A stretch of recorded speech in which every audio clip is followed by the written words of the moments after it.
بسم الله الرحمن الرحيم الحمد لله رب العالمين والصلاة والسلام على أشرف الأنبياء والمرسلين سيدنا ونبينا ومولانا محمد وعلى آله وصحبه أجمعين أما بعد.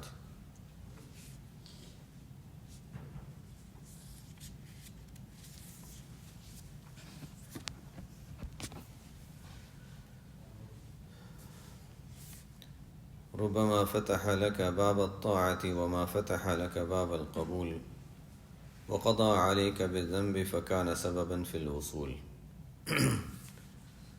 فرماتے ہیں کہ کبھی اللہ تعالیٰ کی طرف سے کسی کو عبادتوں کی توفیق تو ملتی ہے، لیکن صرف عبادت کافی نہیں ہے. قرآن کریم میں اللہ تعالیٰ نے اس کی تعلیم ہمیں دی ہے جگہ جگہ جہاں پر انبیاء کی دعاؤں کا ذکر ہے.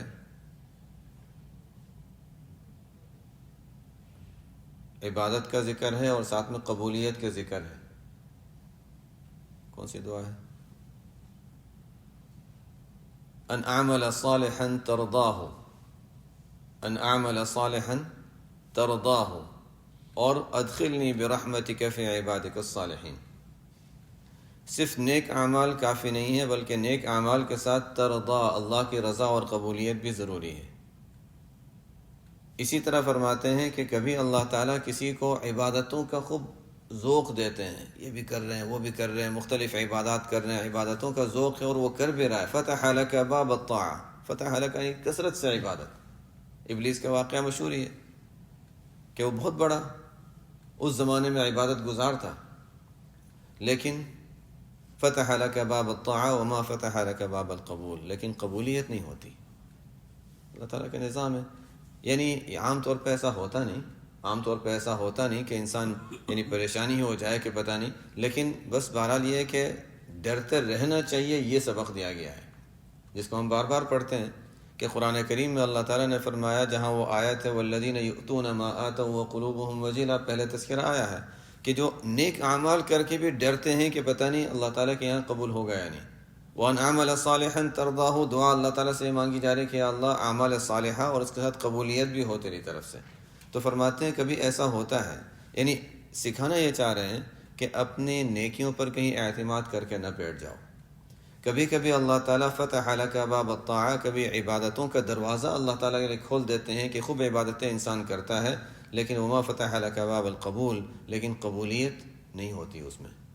تو اس لیے کسی نیک عمل پر اعتماد کر کے نہ بیٹھ جاؤ. وہی شان جو صلحاء کے بیان کی گئی قرآن کریم میں وہی ہونی چاہیے کہ نیک اعمال کر کے بھی انسان ڈرتا رہے کہ پتہ نہیں پیش کرنے کے قابل ہیں یا نہیں ہیں. اور آگے فرماتے ہیں جیسے کبھی ایسا ہوتا ہے کہ اچھا نیک اعمال کر کے انسان زیادہ امیدوں میں زیادہ چلا جاتا ہے اپنے اعمال پر اعتماد کر کے، وہ بھی صحیح نہیں ہے. کبھی ایسا ہوتا ہے کہ گناہ کر کے انسان مایوس ہو جاتا ہے کہ بس مجھ سے تو ہوتا ہی نہیں، مجھ سے تو ہوتا ہی نہیں. تو آگے فرماتے ہیں وَقَضَى عَلَيْكَ بِالذَّنبِ فَكَانَ سَبَبًا فِي الْوُصُولِ. کبھی اللہ تعالیٰ ہمارے کسی بندے کے بارے میں یہ فیصلہ کرتے ہیں، یہ طے فرماتے ہیں کہ اس سے یہ گناہ صادر ہوگا، تو وہ گناہ انسان کے لیے اللہ تک پہنچنے کا ذریعہ بن جاتا ہے. کبھی نیکی اللہ سے دوری کا ذریعہ بن جاتی ہے، کبھی گناہ انسان تک اللہ تک پہنچنے کا کیس ہے. یعنی بالکل اپنے ایسا نہیں ہے کہ گناہ کی وجہ سے انسان گناہ ہی ہے جو انسان کو اللہ تعالیٰ سے قریب کرتا نہیں. گناہ کی وجہ سے دل میں ندامت آتی ہے، دل ٹوٹتا ہے، اللہ کے سامنے گڑ گڑاتا ہے، توبہ کرتا ہے. وہ توبہ انسان کے لیے بہت اونچے درجات کا ذریعہ بن جاتا ہے. انا عند المنکسرۃ قلوبہم، اللہ تعالیٰ کی جو شان ہے کہ جہاں کسی کا دل ٹوٹا ہوا ہوتا ہے اللہ تعالیٰ کی معیت وہاں حاصل ہوتی ہے. تو اگر عبادت کے ساتھ بڑائی ہے یا عجب ہے یا اس پر اعتماد ہے تو اللہ سے دوری کا ذریعہ ہے.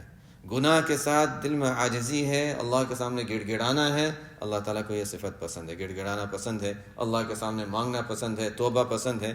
حدیث میں آتا ہے، ایک عجیب حدیث ہے، اس میں بھی وہی تقریباً اسی انداز کی بات بیان کی گئی، لیکن ظاہر حدیث کا ایک مقام ہے. آپ صلی اللہ علیہ وسلم فرماتے ہیں کہ دیکھو گناہ تو ہر انسان سے ہوتے ہیں. فرماتے ہیں لو لم تذنبوا، اگر تم لوگ گناہ نہ کرو اور انسان اگر گناہ کرنا چھوڑ دیں تو کیا ہوگا؟ لذهب اللہ بکم، اللہ تعالیٰ تمہیں دنیا سے لے جائے گا، اور ایسے لوگوں کو دنیا میں لائے گا جو گناہ کریں گے پھر توبہ کریں گے۔ اس کا مطلب ہر ایک اپنے لحاظ سے اس کا مطلب نکالتا ہے۔ مطلب یہ نہیں کہ انسان غلطیاں کرے، مطلب یہ ہے کہ غلطیاں تو انسان سے ہوتی ہی ہوتی ہیں، انسان سے غلطیاں تو ہوتی ہیں۔ کوئی یہ سمجھتا ہے کہ مجھ سے غلطی نہیں ہوتی تو وہ ظاہر ہے کہ وہ غلط سمجھ رہا ہے۔ تو ہر انسان سے غلطی ہوتی ہے، کل بنی آدم خطا۔ بس یہ دیکھنا ہے کہ انسان اپنی غلطی کو غلطی محسوس کرے اور اس پر اللہ کے سامنے توبہ کرے، استغفار کرے، تو اللہ تعالیٰ کو وہ توبہ اور استغفار کرنے والے بندے پسند ہیں۔ طوبیٰ لمن وجد فی صحیفته استغفارا کثیرا۔ قیامت کے روز وہ شخص بہت زیادہ خوبیوں کا مالک ہوگا جو اپنے نامہ اعمال میں بہت زیادہ استغفار پائے گا۔ تو یہی ہے، استغفار کب ہوگا؟ ویسے بھی انسان استغفار کرے کہ ہماری نیکیاں ہی پیش کرنے کے قابل نہیں، لیکن غلطیاں بھی انسان سے ہوتی رہتی ہیں۔ تو پھر یہ فرماتے ہیں کہ ربما فتح لک باب الطاعہ، کبھی اللہ تعالیٰ کسی کو عبادات کی خوب توفیق دیتے ہیں، کثرت عبادت کی، لیکن قبولیت نہیں ہوتی، اور کبھی اللہ تعالیٰ گناہ میں مبتلا فرما دیتے ہیں، لیکن وہی گناہ انسان کے لیے عاجزی اور توبہ اور استغفار کی وجہ سے اللہ تعالیٰ تک پہنچنے کا ذریعہ بن جاتا ہے۔ نیکی، جیسے پہلے بھی ذکر آیا تھا، نیکی انسان کے اندر جیسے کبر کے جو مختلف اسباب ہیں، ان میں ایک سبب جو بہت بڑی فضیلت والی چیز علم ہے، وہ کبر کا سبب بھی بن جاتا ہے۔ کبھی نیک عمل بھی انسان کے لیے کبر کا ذریعہ بن جاتا ہے۔ تو اگر کوئی عمل، نیک عمل کبر کا اور عجب کا ذریعہ بن جائے تو اللہ سے دوری ہے، اور کوئی گناہ توبہ، استغفار اور اللہ تعالیٰ کے سامنے گڑ گڑانے اور سجدے کرنے اور زیادہ معافی مانگنے اس کا ذریعہ بن جائے تو اللہ تعالیٰ تک پہنچنے کا ذریعہ ہے۔ آگے وہی بات فرماتے ہیں اسی کو، معصیۃ اورثت ذلا وانکسارا خیر من طاعۃ اورثت عزا واستکبارا۔ ایسی معصیت، حالانکہ معصیت تو ظاہر ناپسندیدہ ہے، منع کیا گیا ہے، ایسی معصیت جس کی وجہ سے انسان کے دل میں عجز، انکسار، تواضع، پستی اور یہ خیال کہ واقعی میں تو بہت برا ہوں، یہ احساس دل میں پیدا ہو جائے اور اس کی وجہ سے انسان توبہ استغفار کرے، یہ بہت بہتر ہے اس نیکی کے مقابلے میں جس کی وجہ سے انسان کے اندر خوشی اور یعنی عجب اور بڑائی آنے لگے کہ ہاں دیکھو میں نے کتنا اچھا کام کر لیا، کتنی بڑی عبادت کر لی۔ تو جیسے حضرت تھانوی رحمۃ اللہ علیہ، وہ ان کے تو معمولات رمضان غیر رمضان کی کوئی فرق ہی نہیں پڑتا تھا، اس لیے کہ ان کی پوری زندگی وہ بہت بالکل اوقات کے موافق اور بہت مصروف، سب سے زیادہ نظام الاوقات اگر ہم دیکھیں گے بہت مرتب جو عام اصولوں میں ملتا ہے، تو اصولی لحاظ سے دیکھیں تو تھانوی رحمۃ اللہ علیہ کے یہاں بہت زیادہ اس کا اہتمام، اور ان کے خلفاء میں بھی دیکھا بہت زیادہ نظام الاوقات اور اصول کی پابندی، جو کہ ایک اچھی بھی چیز ہے ظاہر ہے کہ، لیکن مشکلات بھی ہوتی ہیں اس میں انسان کو کہ اچھا بالکل نظام کے مطابق۔ ہمارے مشائخ میں بھی رہا، لیکن تھانوی رحمۃ اللہ علیہ کے یہاں کچھ زیادہ اصولوں کی پابندی وغیرہ کا اہتمام ملتا ہے۔ تو تھانوی فرماتے ہیں کہ رات کو ان کے یہاں نیند کا ویسے بھی مشکل ہوتی تھی، دن کے تو مصروفیات وہی رمضان غیر رمضان کے صبح سے شروع ہو جاتا تھا سلسلہ، رات میں وہ آرام تو فرماتے تھے، فرماتے ہیں میں لیٹ تو جاتا ہوں لیکن بس سونا نہ سونا بس ویسے ہی ہوتا ہے، کبھی سویا کبھی نہیں سویا، لیکن بس ہمت نہیں ہوتی کہ بس یعنی جاگتا ہی رہوں، تو لیٹ جایا کرتے تھے، لیکن لیٹے لیٹے بھی کبھی نیند آئی کبھی نہیں آئی، بس ایسے ہی ہوتا ہے۔ فرماتے تھے ہمت کروں تو میں پوری رات جاگ بھی لوں، لیکن شاید اس میں فائدہ یہ ہے کہ کہیں نفس میں عجب پیدا نہ ہو جائے، میں نے تو پوری رات عبادت کی ہے۔ کیسے اپنے نفسوں پر نظر ہوتی تھی کہ فرماتے ہیں اس وجہ سے شاید میری ہمت نہیں ہوتی کہ کہیں دل کے اندر عجب اور پیدا نہ ہو جائے کہ اچھا میں پوری رات جاگ رہا تھا۔ تو یہ اپنے نفسوں پر ان کی، ان حضرات کی ایسی نظر ہوتی تھی۔ آگے فرماتے ہیں متى اوحشك من خلقه فاعلم انه يريد ان يفتح لك باب الانس به۔ اللہ تعالیٰ کسی بندے کے دل میں کبھی ایسی کیفیت پیدا کر دیتے ہیں کہ اب لوگوں سے ملنے کا دل نہیں چاہتا، بس میں اپنا پڑھتا رہوں، اپنی عبادت کروں۔ ایسا ہوتا ہے کبھی تو من جانب اللہ ویسے ہی ہوتا ہے، کبھی ماحول کے اثر سے ہوتا ہے، ایسا ہوتا ہے بکثرت، یعنی جہاں انسان کبھی نیک ماحول میں جاتا ہے تو ایسا عام دیکھا گیا ہے کہ کبھی کبھی خاص ماحول کا ایک اثر ہوتا ہے، جس کو خیر کبھی وہ تفصیل، اس میں زیادہ تفصیل ہو جائے گی، جس کو حضرت شیخ رحمۃ اللہ علیہ نے نقل فرمایا ہے کہ نسبت انعکاسی جس کو کہتے ہیں، نسبت کی الگ الگ اقسام ہوتی ہیں، نسبت انعکاسی کہلاتا ہے۔ جب ایک جیسے ہوتا ہے نا مرر رکھا ہوا ہو، آئینہ رکھا ہوا ہو، اس کے سامنے انسان کھڑا ہو جائے تو ایسا انسان کو اپنی شکل نظر آتی ہے. بس اسی طرح انسان جب اچھے ماحول میں جاتا ہے تو دوسروں کے اچھی حالت کا اثر انسان پر پڑنے لگتا ہے، اور انسان کو اچھا نہیں، بس نیت پڑھ لوں، قرآن پڑھ لوں، نوافل پڑھ لوں، دل چاہتا ہے. تو یہ کیا ہوتا ہے، کبھی کبھی صرف ایک ماحول کا ایک اثر ہوتا ہے، ایک عکس ہوتا ہے. جیسے مرر میں ایک آئینے میں انسان کو اپنا عکس نظر آتا ہے، انسان کے قلب پر بھی دوسروں کا اثر پڑتا ہے اور انسان عبادتوں میں لگنا شروع ہو جاتا ہے. ہر ایک کو نہیں ہوتا، اس لیے کہ ظاہر ہے مرر میں کوئی چیز نظر آنے کے لیے اس کا صاف ہونا بھی ضروری ہے. تو آئینے میں ہر چیز ہر آئینے میں چیزیں نظر نہیں آتی، جو صاف ہوگا اس میں نظر آئے گا. تو جس کا دل صاف ہوتا ہے وہ نیک ماحول میں جاتا ہے تو فوراً اس کا اثر اس کو زیادہ محسوس ہوتا ہے اور زیادہ اس کو عبادتوں کا دل چاہتا ہے. تو یہ بات تو ہے. بہرحال کبھی کبھی ایسا ہوتا ہے کہ انسان کو صرف ماحول کا اثر ہوتا ہے، اور کبھی ویسے بھی اللہ تعالیٰ کی طرف سے کسی کو ایک خاص حالت یہ ہوتی ہے کہ کسی سے بات نہیں کرنی، ملنا نہیں، بس مجھے اور زیادہ میرا وقت عبادات میں، تلاوت میں اور ان چیزوں میں اور تنہائی میں اللہ تعالیٰ کے ساتھ باتوں میں گزر جائے، دعاؤں میں، استغفار میں. تو جب یہ کیفیت کسی کی آ جائے تو فرماتے ہیں بہت اچھی علامت ہے، یہ ایک اچھی علامت ہے، یہ قابل شکر ہے. کیا فرماتے ہیں، متى اوحشک من خلقی، جب مخلوق سے وحشت ہونے لگے. آپ صلی اللہ علیہ وسلم کا تو حال احادیث میں آتا ہی ہے، سیرت میں سب جانتے ہی ہیں کہ جب اخیر کے نبوت سے پہلے کا جو دور تھا وہ دور ایسا تھا کہ حبب الیہ الخلاء، تنہائی آپ کو پسند تھی، بس تنہائی میں رہتے تھے، غار حرا میں چلے جایا کرتے تھے، کبھی ادھر کبھی اور کبھی تنہائی میں چلے گئے. ابھی آج صبح تعلیم میں ہے شیخ رحمۃ اللہ علیہ کے حالات میں کہ شروع کا دور چونکہ اختیار تھا، اس لیے کہ خانقاہیں اور بھی تھیں، رائے پور کی خانقاہ ہے، حضرت مدنی رحمۃ اللہ علیہ بحیات ہیں، اور بھی اکابر موجود ہیں، نظام الدین میں بھی سلسلہ تھا. تو شیخ رحمۃ اللہ علیہ فرمایا جس کو کہیں جانا ہو وہاں چلے جائے، میرے پاس کوئی نہ آئے. اور ان کا معمول کیا تھا، بس اپنا پڑھنا، قرآن پڑھنا روزانہ کے، یعنی تفسیر وغیرہ کا مطالعہ کرنے کے ساتھ، قرآن جو پارہ پڑھتے تھے اس کی تفاسیر کا مطالعہ کرنے کے ساتھ روزانہ 35 پارے پڑھنے کا معمول تھا. باقی تمام دوسرے کاموں کے ساتھ 35 پارے پڑھنے کا معمول تھا. ظاہر کوئی آسان کام نہیں روزانہ 35 پارے پڑھنا، لیکن وہی تھا کہ جس کو مولانا سلجھانی رحمۃ اللہ علیہ نے فرمایا تھا کہ بس وہی قرآن میں جس کو کہتے ہیں تبتل الیہ تبتیلا، پوری طرح بس عبادت کے لیے اپنے آپ کو فارغ کر لیا تھا اور کسی کام سے تعلق نہیں. تو فرماتے ہیں متى اوحشک من خلقی، جب اللہ تعالیٰ مخلوق سے انسیت ختم کر کے اللہ تعالیٰ اپنی طرف اپنی عبادتوں وغیرہ کے ساتھ انسیت پیدا فرما دیں اور مخلوق سے وحشت ہونے لگے، فعلم، تو جان لو کہ اللہ تعالیٰ اپنے ساتھ تعلق میں، اللہ تعالیٰ اپنے ساتھ جو تعلق کی جو قوت ہے اور انسیت ہے وہ انسان کے اندر پیدا کرنا چاہ رہے ہیں. جب مخلوق سے دوری ہونے لگی اس کا مطلب ہے اللہ تعالیٰ سے اب تعلق انشاءاللہ قوی ہونا شروع ہو جائے گا. آگے فرماتے ہیں متى اطلق لسانك بالطلب فاعلم انه يريد ان يعطيك. واضح بات ہے. فرماتے ہیں کہ جب اللہ تعالیٰ نے تمہاری زبان سے کوئی بات کہلوائی ہے، دعا میں انسان اللہ تعالیٰ سے مانگ رہا ہے کہ یا اللہ یہ مجھے چاہیے، یہ مجھے چاہیے. جب انسان سے اللہ تعالیٰ دعا میں کوئی کلمات کہلواتے ہیں اور دعا کی توفیق ملتی ہے تو فرماتے ہیں اس کا مطلب یہ ہے کہ اللہ تعالیٰ دینا چاہ رہے ہیں. اس کا مطلب یہ کہ اللہ تعالیٰ دینا چاہ رہے ہیں. ورنہ کیوں زبان سے یہ بات کہلواتے، کیوں ہمارے دل میں یہ بات ہے کہ ہم یہ دعا مانگیں اور اللہ تعالیٰ نے ہمارے زبان پر یہ کلمات کیوں کہے. تو عام طور پر ایسا ہوتا ہے، کبھی تو ریاکاری ہوتی ہے اس لیے کبھی کبھی تو وہ چیز بھی آ جاتی ہے، لیکن جب انسان تنہائی میں اللہ تعالیٰ سے جو دعائیں مانگ رہا ہے تو اس میں جب اللہ تعالیٰ نے توفیق دی، دل میں بات ڈالی، زبان سے انسان نے مانگ لیا، اس کا مطلب ہے کہ اللہ تعالیٰ دینا چاہ رہے ہیں. جیسے کوئی بڑا ہے وہ بچے کو سکھاتا ہے، دیکھو یہ مانگنا ہے نا تو اس طرح مانگا کرو، یہ مانگنا ہے تو اس طرح مانگنا چاہیے. دیکھو بچوں کو ادب سکھاتے ہیں کہ دیکھو اس طرح، اب وہ مانگتا ہے تو اس کو دے دیتے ہیں. اللہ تعالیٰ بھی اسی طرح، دیکھو تم مانگنا چاہ رہے ہو رات کو ہاتھ اٹھا کر اس طرح دعا مانگ لینا، سجدے میں اس طرح دعا مانگ لینا. ظاہر ہے جب اللہ تعالیٰ ہمیں سکھا رہے ہیں، ہم سے کہلوا رہے ہیں، اس کا مطلب ہے دینا چاہ رہے ہیں.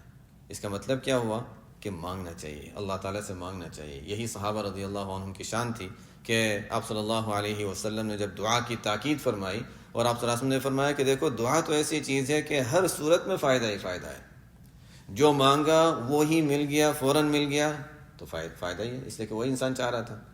اور اگر مانگا اور نہیں ملا تو دوسری چیز یہ ہوتی ہے کہ اچھا کوئی بڑی مصیبت اللہ تعالیٰ نے دور کر دی، فائدہ ہی فائدہ ہے. اگر وہ دونوں میں سے کوئی چیز نہیں ہوئی تو آخرت میں قیامت میں اس کا جو نفع ملے گا وہ تو بہت بڑھ کر ہوگا۔ اللہ تعالیٰ فرمائیں گے تم نے یہ مانگا تھا میں نے نہیں دی تھی، اچھا چلو آج اس کے بدلے میں یہ مل رہا ہے۔ اس وقت انسان یہ تمنا کرے گا دنیا میں کوئی دعا میری قبول ہی نہ ہوتی۔ ابھی تو ہم چاہتے ہیں ہر دعا قبول ہو، مستجاب و دعوات بن جائیں، لیکن وہاں انسان چاہے گا کوئی دعا قبول ہی نہ ہوتی، اس لیے کہ بڑے انعامات ملیں گے اس کے کہ تم نے مانگا تھا، یہ تنہائیوں میں مانگا تھا اور میں نے نہیں دیا تھا، چلو آج اس کے بدلے میں یہ دے رہے ہیں۔ تو مانگنا تو فائدہ ہی فائدے کی چیز ہے۔ جب اللہ تعالیٰ نے زبان سے مانگنے کے الفاظ کہلوائے ہیں فَعْلَمْ أَنَّهُ يُرِيدُ أَن يُعْطِيَكَ، تو جان لو کہ اللہ تعالیٰ دینا چاہتے ہیں۔ بعض مشائخ فرماتے ہیں کہ اللہ تعالیٰ جب ہماری دعا قبول کرتے ہیں تو پتہ چل جاتا ہے۔ کیسے؟ کہا کہ دعا کے وقت ایک خاص کیفیت ہوتی ہے، ایک خاص کیفیت ہوتی ہے۔ اس کا مطلب ہے اس کیفیت کے ساتھ انسان جب مانگ رہا ہے اور اللہ تعالیٰ نے دل میں وہ کیفیت ڈالی ہے تو ضرور قبول ہوگی۔ تو بعض مشائخ اس کو بھی پہچان لیتے ہیں۔ آگے فرماتے ہیں مَتَى جَعَلَكَ فِي الظَّاهِرِ مُمْتَثِلًا لِأَمْرِهِ وَرَزَقَكَ فِي الْبَاطِنِ الْإِسْتِلَامَ لِقَهْرِ فَقَدْ أَعْظَمَ الْمِنَّةَ عَلَيْكَ۔ جب ظاہر میں اللہ تعالیٰ نے عبادات کی توفیق دے دی، عبادات کہہ لیں گناہوں سے بچنے، دونوں یعنی جو بھی اللہ تعالیٰ کے احکام ہیں، جب ظاہری اعتبار سے انسان گناہوں سے بچتا ہے اور عبادات کی اللہ تعالیٰ نے توفیق دی ہے، یعنی گویا شریعت پر عمل کرنے کی اللہ تعالیٰ نے توفیق دی ہے ظاہر کے اعتبار سے، اور دل میں اللہ تعالیٰ کے حکم کے سامنے انسان اپنے آپ کو تسلیم کرتا ہے، اللہ جو تیرا حکم ہے اس کو میں دل سے مانتا ہوں۔ دل کی کیفیت ہے ماننا، ظاہر میں ہے کہ انسان شریعت پر عمل کرتا ہے۔ دو چیزیں، دو نعمتیں کسی کو مل گئیں تو فرماتے ہیں فقط اعظم المنت علیکا، تو سب سے بڑا انعام اللہ تعالیٰ نے احسان فرمایا اس بندے پر۔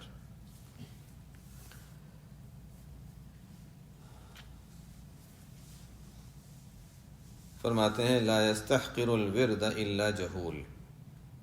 یہاں پر چونکہ تصوف کی بعض اصطلاحات ہوتی ہیں، اس لحاظ سے دو چیزیں ہیں، ایک ہوتا ہے ورد، ایک ہوتا ہے وارد۔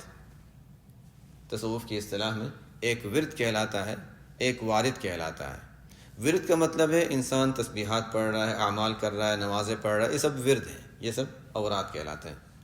اور ایک ہوتا ہے یعنی کوئی انسان جو کوشش کرتا ہے اللہ تعالیٰ کو راضی کرنے کی، اعمال صالحہ کی، ان چیزوں کی، اور ایک ہوتا ہے اللہ کی طرف سے کسی کو خاص انعامات، ان یعنی عبادتوں پر عام طور پر جو انعامات مرتب ہوتے ہیں، کوئی کسی کو الگ الگ ہر ایک کے ساتھ حالات ہوتے ہیں، کسی کو کوئی نور نظر آ جاتا ہے، کسی کو کوئی کشف ہونے لگتا ہے، کسی کے ساتھ کوئی خاص عجیب سی کیفیت، ایک خوشی کی کیفیت ہوتی ہے، ہر ایک کے حالات مختلف ہوتے ہیں جو اولیاء اللہ کے حالات ہوا کرتے ہیں۔ تو ایک ہوتا ہے ورد جو انسان اپنی کوشش سے، محنت سے جو کر رہا ہے، ایک ہوتا ہے من جانب اللہ جو بندے کو دیا گیا وارد، اس پر انعام اور اس کی جو اعمال صالحہ کی، جو مجاہدوں کی جو اثرات ہوتے ہیں جو ظاہراً نظر آتے ہیں۔ تو ان دونوں میں ظاہر عام انسان کیا سمجھتا ہے؟ ایک شخص ہے جو بیچارہ محنت کر رہا ہے، اعمال کر رہا ہے، اور ایک شخص ہے جس پر یعنی وہ بیٹھا ہوا ہے اور اس کو کچھ نظر آ رہا ہے اور کشف ہو رہا ہے، ظاہر ہے دیکھنے والے سمجھتے ہیں دیکھو یہ کتنے اونچے مقام پر ہے، عوام کی نظر تو یہی ہے اور عام طور پہ یہی سمجھا جاتا ہے۔ فرماتے ہیں لا یستحقر الورد الا جہول، ایک شخص محنت میں لگا ہوا ہے، ایک شخص اس محنت میں نہیں لگا ہوا ہے، تو یہ محنت کرنے والے کو سمجھا جاتا ہے تو شروع میں ہے نا اس وجہ سے زیادہ محنت کر رہا ہے۔ ہمارے غالباً حضرت مولانا الیاس صاحب رحمۃ اللہ علیہ کا دور تھا، اور اس وقت وہ دیکھا کرتے تھے کہ کون کیا کر رہا ہے، یا حضرت مولانا مولانا یوسف صاحب رحمۃ اللہ علیہ کا یا مولانا الیاس صاحب کا بھی میرے ذہن میں نہیں ہے۔ بہرحال ان کے ادوار میں یہ چیزیں ہوتی تھیں، لیکن یہ خاص واقعہ جو ہے وہ ایک مرتبہ دیکھا کچھ لوگ ذاکرین ہیں جو ذکر میں لگے ہوئے ہیں، کچھ لوگ ہیں جو ویسے ہی بیٹھے ہوئے ہیں اور جیسے ہوتا ہے ویسے ہی باتیں وغیرہ میں۔ تو کسی نے پوچھا کہ وہ کون لوگ ہیں، یہ کون لوگ ہیں؟ جو ماشاءاللہ جو نئے ذاکرین ہیں وہ تو ذکر میں لگے ہوئے ہیں، جو پرانے ہیں وہ بیٹھے باتیں کر رہے ہیں۔ تو ایسا ہوتا ہے کبھی انسان جب پرانا ہو جاتا ہے تو اچھا اب مجھے اتنی ضرورت نہیں رہی، وہ تو بیچارے نئے لوگوں کو ضرورت ہے۔ یہ فرماتے ہیں لا یستحقر الورد الا جہول، یہ اعمال اور اوراد جو ہیں اس کو کم درجے کا، یعنی وارد کے مقابلے میں کم درجے کا وہی سمجھتا ہے جو بڑا جاہل ہوتا ہے، جہول۔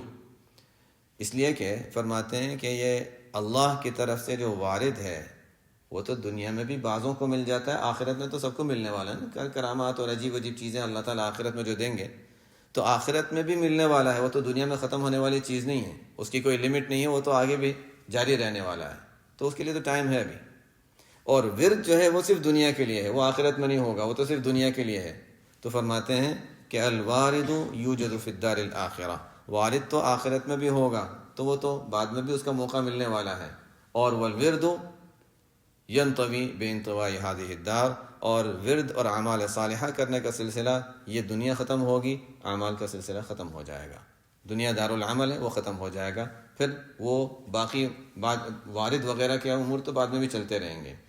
تو فرماتے ہیں وہ اولا، اور انسان جس کا زیادہ اہتمام کرے وہ چیز ہے جس کا ٹائم لمٹ ہے، جیسا ہوتا ہے نا کسی چیز کی ٹائم لمٹ ہے کہ اس وقت تک کر سکتے ہو، بعد میں نہیں، تو انسان سوچتا ہے اچھا دوسرا کام تو بعد میں کر لیں گے، پہلے جس کی لمٹ ختم ہو جائے گی وہ پہلے کر لیں، ایسا ہی ہوتا ہے۔ تو فرماتے ہیں ورد جو ہے وہ اس دنیا کے لیے ہے، اس کو ابھی کر لو، اور وارد تو بعد میں بھی ملتے رہیں گے، اس کی ابھی جلدی نہ کرو۔ دوسری بات فرماتے ہیں الورد هو طالبہ منک، ورد اور اعمال اور کوشش وہ ایسی چیز ہیں جو اللہ بندے سے مطالبہ کر رہا ہے، وہ مانگ رہا ہے کہ یہ کرو، وہ مطالبہ کر رہے ہیں۔ اور وارد ایسی چیز ہے جو بندہ چاہتا ہے کہ مجھے ملے۔ کس کی چاہی ہوئی چیز زیادہ اچھی ہوگی؟ ایک چیز اللہ چاہ رہے ہیں، ایک چیز ہم چاہ رہے ہیں، تو فرماتے ہیں تم جو چیز چاہ رہے ہو اس کے مقابلے میں وہ چیز زیادہ بہتر ہے جو اللہ تعالیٰ چاہتے ہیں، تو اس لیے کوشش کرتے رہو، اعمال کرتے رہو، باقی وارد وغیرہ کے چکر میں نہ پڑو، اپنے ورد اور اعمال میں لگے رہو۔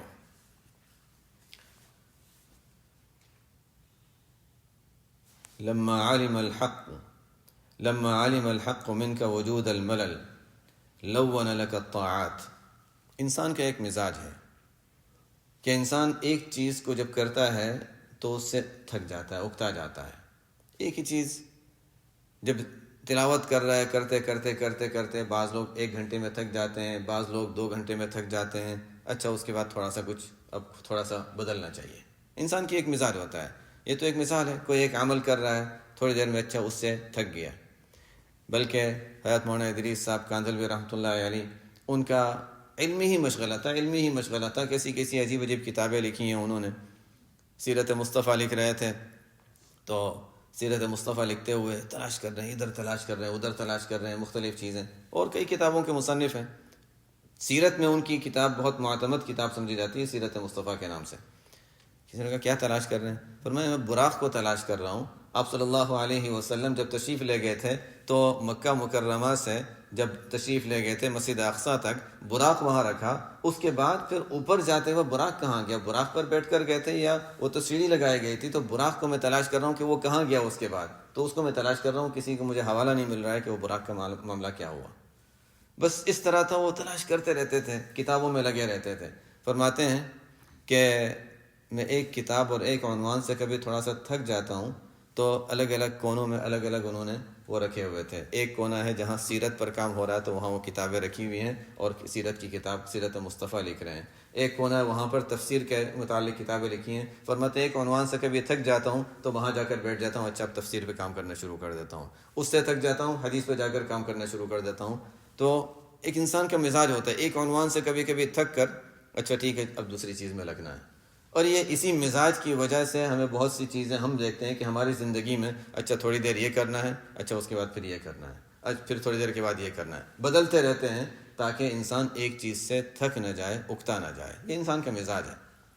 بلکہ یعنی صرف دنیاوی لحاظ سے بھی دیکھیں تو انسان کو کوئی بڑی سے بڑی نعمت بھی اللہ تعالیٰ دیں تو زیادہ دیر تک اس نعمت سے انسان رہتا ہے تو اس سے اکتا جاتا ہے۔ بہت زیادہ جب انسان گھر میں رہنا چاہتا ہے، آرام کرنا چاہتا ہے، زیادہ گھر میں رہے گا تو اکتا جائے گا، چلیے ذرا تو باہر نکلنا ہے، اب اچھا اور صرف واک کے لیے جانا ہے، اس سے بھی انسان تھک جاتا ہے۔ جیسی بھی نعمتیں ہوں، کبھی کبھی ذہن میں سوال آ سکتا ہے کہ جنت جیسی بھی ہو، جیسی بھی ہوگی، جتنی بھی نعمتیں ہوں گی، لیکن کبھی تو انسان کو شاید وہاں سے دل چاہے کہ اچھا، اس لیے کہ یہاں دنیا میں تو انسان چلو 50 سال 100 سال رہتا ہے، دنیا تو سالہ سال اس کی کوئی حد ہی نہیں ہے، تو کہ ایسا تو نہیں کہ انسان وہاں اکتا جائے، یا اچھا وہاں سے تھوڑا سا نکلنے کا کچھ کہیں اور جانے کا دل چاہ رہا ہے۔ کبھی ذہن میں کسی سوال آ سکتا ہے، اللہ تعالیٰ نے اس کا بھی جواب قرآن میں دے دیا کہ قرآن میں سورہ کہف میں آتا ہے لا یبغون عنہا حولا، لا یبغون عنہا حولا، سورہ کہف کے آخر میں، کہ جنت ایسی جگہ ہے کہ وہاں جانے کے بعد انسان یہ نہیں چاہے گا، دل میں کبھی خواہش ہی پیدا نہیں ہوگی کہ یہاں سے کہیں اور منتقل ہو کر جائیں۔ دنیا میں تو انسان کو ہوتا ہے ایک جگہ سے اچھا چلو تھوڑا سا باہر کسی سفر میں چلے جاتا ہے، پھر آ جاتا ہے، اچھا ٹھیک ہے آؤٹنگ ہو گئی ہماری، تھوڑا سا نکل جاتا ہے انسان کو دنیا میں یہ۔ لیکن جنت ایسی جگہ ہوگی کہ لا یبغون عنہا حولا۔ خیر یہ فرماتے ہیں کہ لما علم الحق منک وجود الملل، اللہ تعالیٰ اور حق تعالیٰ نے جب انسان کے بارے میں یہ جانتا ہے کہ انسان اکتا جاتا ہے ایک عبادت کر کے، پھر اچھا اب کچھ بدلنا چاہیے، تو فرماتے ہیں لون لک الطاعات، تو اللہ تعالیٰ نے قسم قسم کی عبادتیں مقرر کر دیں۔ تلاوت ہے، تسبیح ہے، نماز ہے، اچھا نماز کے اندر اچھا پھر الگ الگ ارکان، قیام ہے، قیام سے تک گیا، اچھا رکوع میں چلا گیا، پھر سجدے میں چلا گیا، قعدے میں آ گیا، دعا مانگ لی، الگ الگ عبادتیں، مختلف عبادتیں، لون لک الطاعات۔ لیکن پھر کیا ہوتا ہے؟ وعلم ما فیک من وجود الشرع فحجزها علیک فی بعض الاوقات، اور اللہ تعالیٰ نے یہ بھی جان لیا کہ انسان کو اگر پتہ چل جائے کہ نماز کتنی قیمتی چیز ہے، عبادتوں میں نماز کا جو مقام ہے بہت اونچا مقام ہے، تو ایسا نہ ہو کہ انسان ہر وقت نماز ہی پڑھتا رہے، کہیں اس سے بڑھ کر کوئی عبادت نہیں، ہر وقت نماز ہی پڑھتا رہوں۔ تو اللہ تعالیٰ نے بعض اوقات ایسے کر دے کہ نماز پڑھنا منع ہے، طلوع کے وقت نماز نہیں پڑھ سکتے، استوا کے وقت زوال جس کو کہتے ہیں نماز نہیں پڑھ سکتے، غروب کے وقت نماز نہیں پڑھ سکتے، فجر کی نماز پڑھ لی اب کوئی نماز نہیں ہے، طلوع شمس تک کوئی نماز نفل نماز نہیں پڑھ سکتے، عصر کی نماز پڑھ لی اب مغرب تک کوئی نماز نہیں پڑھ سکتے۔ تو فرماتے ہیں کہ انسان کے اندر چونکہ حرص ہوتی ہے، کبھی تو انسان تھک جاتا ہے، اور بعضوں کا مزاج یہ ہوتا ہے بہت زیادہ حرص ہے کہ اور زیادہ میں اعمال صالحہ اور جو بڑی عبادت ہے اس کو کروں، نماز پڑھتا رہوں، تو بعض اوقات کے دن اب نہیں پڑھنا ہے۔ کیوں؟ وَعَلِمَ فِيكَ من وجود الشرع، اور انسان کے اندر یہ محسوس کیا کہ اچھا اس میں حرص ہے، بہت زیادہ اعمال صالحہ کرنے کا کبھی کبھی اہتمام بڑھ جاتا ہے، تو بعض اوقات میں منع کر دے کہ ان اوقات میں نماز نہیں پڑھنی ہے۔ کیوں؟ لِيَكُونَ هَمُّكَ إِقَامَةَ الصَّلَاةِ لَا وُجُودَ الصَّلَاةِ، تاکہ انسان اس بات کا خیال رکھے کہ مقصد صرف نماز کے ارکان کو اور فعل کو ادا کرنا نہیں، بلکہ مقصد اقامت الصلاۃ ہے۔ ایک ہوتا ہے قرآن میں جہاں بھی نماز کا حکم آیا ہے تو اقیم الصلاۃ، اقیم الصلاۃ، ہم اگر اردو میں اس کو سمجھتے ہیں اور ترجمہ کرتے ہیں نماز پڑھو تو وہ صحیح نہیں ہے، اس لیے کہ ایک ہوتا ہے نماز پڑھنا، ایک ہوتا ہے نماز قائم کرنا، اور خود قرآن نے اس فرق کو بہت واضح فرمایا ہے۔ ایک جگہ ہے قرآن میں، بہت عجیب مفسرین بھی جو باتیں بیان فرماتے ہیں کہ قرآن کریم میں اللہ تعالیٰ نے جہاں ہے کہ خوف کا موقع ہوتا ہے اور ڈر کے موقع پر صلاۃ الخوف، جو اہل علم جانتے ہیں کہ صلاۃ الخوف ایک خاص قسم کی نماز ہے جو انسان ایسے موقع پر جب اندیشہ ہو اور خطرہ ہو کہ اچھا کبھی دشمن حملہ کر دیں گے، ایسے موقع پر نماز پڑھیں تو کیسے پڑھیں؟ تو صلاۃ الخوف، وہاں جہاں قرآن کی آیت ہے وَإِذَا كُنْتَ فِيهِمْ، جب آپ صحابہ میں موجود ہوں، فَأَقَمْتَ لَهُمُ الصَّلَاةَ، اور آپ لوگوں کے لیے نماز قائم کریں، تو کیا کریں؟ فَلْتَقُمْ طَائِفَةٌ مِّنْهُمْ مَعَكَ وَلْيَأْخُذُوا أَسْلِحَتَهُمْ فَإِذَا سَجَدُوا فَلْيَكُونُوا مِنْ وَرَائِكُمْ وَلْتَأْتِ طَائِفَةٌ أُخْرَىٰ لَمْ يُصَلُّوا فَلْيُصَلُّوا، دیکھ یہاں صلاۃ کا لفظ استعمال ہوا ہے، لَمْ يُصَلُّوا فَلْيُصَلُّوا مَعَكَ۔ پھر آگے تمام آیتیں جب صلاۃ الخوف کا طریقہ بیان کر دیا، اس کے بعد فرماتے ہیں کہ دیکھو فَإِذَا اطْمَأْنَنْتُمْ، جب اطمینان حاصل ہو جائے فَأَقِیمُوا الصَّلَاةَ، یعنی جب خوف کا وقت تھا تو ذہن پورا دشمن کی طرف تھا نا، تب تو صرف نماز کے افعال وجود میں آ رہے تھے، چلو اتنا بھی غنیمت ہے، نماز کے افعال ادا کر لو۔ لیکن جب اطمینان ہو گیا، اب کوئی خوف نہیں ہے، اب دوسروں کا کیا خیال، اب تو اقامت صلاۃ ہونا چاہیے۔ تو ایک ہوتا ہے وجود نماز کے ارکان کو ادا کر دینا، ایک ہوتا ہے اقامت صلاۃ۔ اقامت صلاۃ کے معنی ہے پورے دھیان کے ساتھ، پوری توجہ کے ساتھ، آداب کا خیال رکھتے ہوئے انسان نماز پڑھے، جس قدر ہو سکے خشوع اور آداب وغیرہ کا انسان اہتمام کرے، تو اس کو اقامت صلاۃ کہیں گے۔ تو اقامت صلاۃ کیا ہے کہ انسان پورے آداب کا خیال رکھے اور اللہ کا حکم ہونے کی بنیاد پر کرے، اپنے شوق اور مرضی کی بنیاد پر نہ کرے۔ تو فرماتے ہیں کہ یہ نماز بعض اوقات میں تو اس کی ممانعت کر دی تاکہ انسان کو یہ خیال رہے اور یاد رہے کہ مقصد نماز کا قائم کرنا ہے اور اللہ کے حکم کو پورا کرنا ہے، مقصد اپنا شوق پورا کرنا اور نماز کے افعال کو صرف افعال ادا کرنا کافی نہیں ہے۔ اس لیے کہ فما کل مصل مقیما، اس لیے کہ ہر نماز پڑھنے والا نماز کو قائم کرنے والا نہیں ہوتا ہے۔ علم وجود الضعف منك فقلل اعدادها وعلم احتیاجك إلى فضله فكثر امدادها۔ اللہ تعالیٰ کو یہ معلوم ہے کہ انسان بہت زیادہ تو عبادت نمازیں نہیں پڑھ سکتا ہے، تو انسان کی کمزوری کو اللہ تعالیٰ نے جان لیا تو تعداد میں کمی کر دی۔ پہلے 50 نمازیں تھیں، 50 کو 5 کر دیا، تعداد کم کر دی، اس لیے کہ انسان کمزور ہے اور 50 نمازیں پڑھنا واقعی کتنا مشکل کام ہوتا۔ تو انسان کی کمزوری کو پہچانا تو اس بنیاد پر تعداد کم کر دی، اور انسان کی ضرورت بھی تھی۔ اصل کے لحاظ سے نمازیں فرض کیوں کی ہیں؟ اس وجہ سے نہیں ہے کہ بس بندوں کو زبردستی نماز پڑھنی پڑے، اس لیے کہ اللہ تعالیٰ آخرت میں دینا چاہتے ہیں۔ آخرت میں اللہ تعالیٰ اس امت کو دینا چاہتے ہیں۔ اور اس کی مثال ایسی ہے کہ کسی کا بچہ ہے، اب یہ بچہ تھوڑا سا بڑا ہونے لگتا ہے تو اس کو پڑھنے کے لیے بھیجتے ہیں، اچھا جاؤ تمہیں اسکول بھی جانا ہے، یہ بھی پڑھنا ہے، وہ بھی پڑھنا ہے، اچھا اب قرآن حفظ کرنا ہے تو حفظ کے لیے بٹھاتے ہیں۔ بیچارہ شروع سے لے کر یعنی صبح سے لے کر پڑھ رہا ہے، یاد کر رہا ہے۔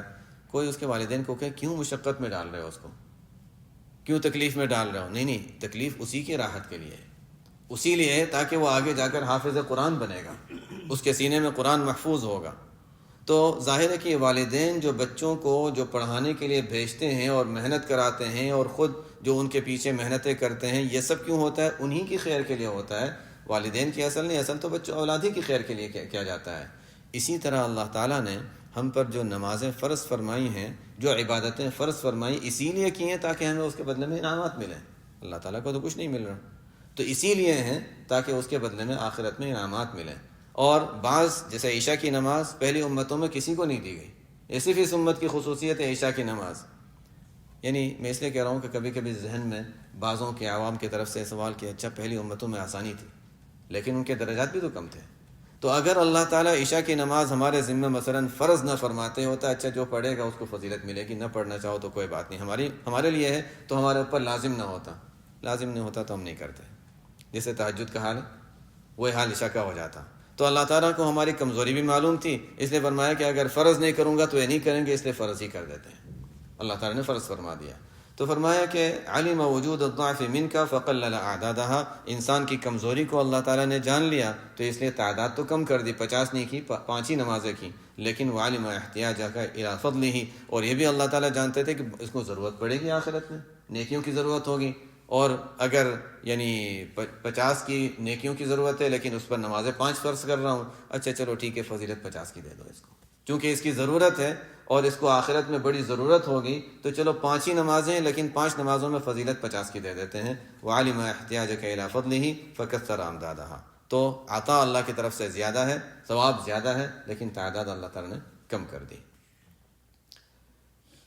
لا تطلب عوضا على عمل لست له فاعلا يكفي من الجزاء لك على العمل ان كان له قابلا۔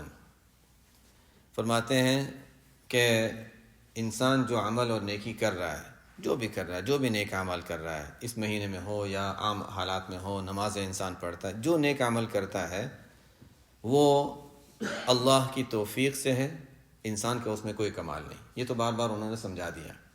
اب فرماتے ہیں کہ جب نیک عمل انسان کر رہا ہے تو وہ اللہ کی توفیق ہے، اللہ کا احسان ہے کہ اس نے ہم سے یہ کام کروایا۔ کتنے ہیں جن کو توفیق نہیں ہوتی، اللہ تعالیٰ نے ہمیں توفیق دے دی تو اللہ تعالیٰ کا احسان ہے۔ جب ہمارا یہ عمل ہے نہیں، یہ تو اللہ کی طرف سے یہ عطا اور انعام ہے، تو پھر اللہ تعالیٰ سے مانگنا، یا اللہ میں نے نماز پڑھی تھی اس کے بدلے میں مجھے یہ مل جائے، یا اللہ میں نے تلاوت کی تھی اس کے بدلے میں مجھے یہ مل جائے۔ تو ایک عمل جو اللہ کی طرف سے ہمارا اس میں یعنی یہ اصل کے لحاظ سے وہ اللہ کی طرف سے انعام تھا کہ ہم سے اللہ تعالیٰ نے وہ کام کروا لیا، ہمارا کوئی کمال نہیں ہے، تو جب ہمارا نہیں ہے تو پھر اس کے بدلے میں معاوضہ مانگنا، اس کے کیا معنی ہوا ہے؟ کبھی بھی فرماتے ہیں اپنے نیک اعمال کے بدلے میں کوئی چیز نہ مانگو، اپنے نیک اعمال کے بدلے میں کوئی چیز نہ مانگو، اس لیے کہ وہ ہمارا ہے ہی نہیں، وہ تو اللہ تعالیٰ کی طرف سے ہمیں انعام دیا گیا ہے۔ لا تطلب عوضا على عمل لست له فاعلا، کبھی بھی کوئی معاوضہ اور بدلہ نہ مانگو ایسے عمل کا جس کو خود تم نے نہیں کیا، اللہ کی توفیق سے تمہاری طرف سے یہ صادر ہوا ہے۔ یکفی من الجزاء لک، اللہ تعالیٰ کی طرف سے انعام اتنا ہی کافی ہے کہ اللہ تعالیٰ نے اس عمل کو اس کے اللہ کے سامنے پیش کرنے کے قابل بنا دیا۔ اذا اراد ان يظهر فضله عليك خلق العمل ونسبہ الیک، اسی بات کو دوسرے انداز میں لیکن عجیب انداز میں سمجھاتے ہیں. فرماتے ہیں جب اللہ تعالیٰ کسی انسان کی تعریف کرانا چاہتے ہیں کہ فلانا شخص بڑا نمازی ہے، وہ روزے دار ہے، اچھا وہ تو بہت ذکر کرتا ہے، تلاوت بہت کرتا ہے، ہم تعریف کرتے ہیں. تو فرمایا کہ اللہ تعالیٰ جب کوئی اپنا فضل ظاہر فرمانا چاہتے ہیں کسی بندے پر تو اس بندے سے اعمال کروا لیتے ہیں اور لوگ تعریف اس کی کرتے ہیں، حالانکہ اللہ تعالیٰ اس سے کروا رہے ہیں. جس کی مثال پہلے میں نے دی تھی کہ یہ MP3 پلیئر ہے، اس کو انسان چلاتا ہے تو اس میں کوئی بہت اچھا کوئی کسی بزرگ کی کوئی بات چل رہی ہو یا کسی کا کوئی بہت اچھا کوئی تلاوت چل رہی ہو کہ تلاوت بہت اچھی ہے، لیکن چونکہ ہم جانتے ہیں کہ MP3 پلیئر جو ہے اس کی مرضی کچھ بھی نہیں ہو تو اس میں جو ریکارڈنگ ہے وہ چلائی جا رہی ہے، تو ہم اسے MP3 کی تعریف نہیں کرتے، اس پڑھنے والے کی تعریف کرتے ہیں. یہاں تو ہم سمجھتے ہیں، یہ سمجھانا یہ چاہ رہے ہیں کہ انسان بھی اسی طرح ہے، انسان بھی اسی طرح ہے. انسان سے اگر کوئی اچھا کام ہو رہا ہے تو وہ انسان نہیں، وہ تو اللہ تعالیٰ اس سے کروا رہے ہیں، یہ بھی ذہن میں رکھنا چاہیے. اور قرآن کریم میں پہلی تعلیم ہمیں یہی دی گئی الحمدللہ رب العالمین، کہ ہر تعریف انسان جب کرتا ہے تو تعریف اصل میں اللہ تعالیٰ کی ہے. کوئی نیک بندہ ہے تو نیکی کی توفیق کس نے دی؟ اللہ تعالیٰ نے دی تھی. کوئی بھی تعریف ہے تو اللہ تعالیٰ کی تعریف ہوتی ہے، اور نسبت کر دیتے ہیں. ہوتا ہے کہ MP3 میں تو نسبت MP3 کی طرف نہیں ہوتی، لیکن انسانوں میں نسبت انسان کی طرف ہو جاتی ہے. ظاہر ہے اس کی وجہ بھی ہے، لیکن یہی سمجھانا چاہ رہے ہیں کہ دیکھو اپنے اندر کوئی اگر اچھی صفت ہے تو اللہ نے ہمارے اندر یہ صفت ڈالی ہے. اللہ تعالیٰ نے ہم پر فضل فرمایا اور لوگ ہماری تعریف کر رہے ہیں بہت اچھا ہے، یہ بہت نیک ہے، جس کو نماز پڑھتا ہے یا یہ تلاوت اچھی کرتا ہے، حالانکہ وہ تو اللہ تعالیٰ نے ہم سے کروایا تھا. کہنا یہ چاہ رہے ہیں کہ دیکھو اپنا کوئی کمال نہ سمجھو، جو ہے وہ اللہ کی طرف سے ہے، اللہ کے فضل ہے. اور اگر کوئی تعریف کرتا ہے تو اللہ تعالیٰ کی تعریف کر رہا ہے، ہمارا تو صرف نام آ رہا ہے بیچ میں. اذا اراد ان یظہر فضلہ علیک، جب اللہ یہ چاہتے ہیں کہ اپنا فضل کسی بندے پر ظاہر کریں، تجھ پر ظاہر کریں، تو کوئی عمل ہم سے کروا لیتے ہیں اور نسبت کرتے ہیں کہ اس نے کیا ہے، حالانکہ اس نے نہیں کیا ہوتا، تو اللہ تعالیٰ اس سے کروا رہے ہوتے ہیں. سبحانک اللہم و بحمدک، اشہد ان لا الہ الا انت، استغفرک و اتوب الیک.